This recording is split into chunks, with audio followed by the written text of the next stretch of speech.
बालेश्वर जिला खैरा ब्लॉक कुपारी पंचायत कबर ग्रामर युव वैज्ञानिक अर्धशेखर महाराणा को संबर्धित करा जायछि। एही उपलक्षे कुपारी पंचायत परिसर में अनुष्ठित संबर्धना सभा गौड़चंडी सांस्कृतिक परिषद सभापति शरद कुमार विश्वाल सभापतित्व करथिले। एथिरे मुख्य अतिथि भावे ब्लॉक उपाध्यक्ष जयंत कुमार राउत जोगदे युव वैज्ञानिक अर्धेंद्र कुमार महाराणा जिला तथा राज्य पर गौरव से निजक गर्व अनुभव करते। से गवेषणा समय राज्य तथा देश नूतन तथ्य आनी पारे आम निजक गर्व अनुभव करूँ बोली प्रकाश करते। युव वैज्ञानिक अर्धेंदु वर्तमान समुद्र तले हाइड्रोथर्मल अनुसंधान करने सहित विश्व में लोप पाइबा जाउतबा विभिन्न खनिज पदार्थर विकल्प किपरि भरण कर से एप्रति अधिक गुरुत्व दे बोली अर्धेंदु प्रकाश करथिले।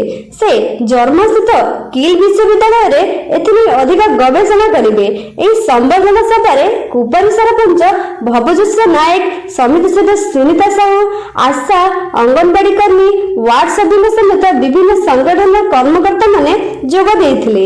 एही अवसर में युव वैज्ञानिक अर्धेंदु को मानपत्र और उत्तरीय और पुष्पगुच्छ दे संबोधित करा जायथिला। Baleswar Narendra Prasad Behera report, Rudra news live.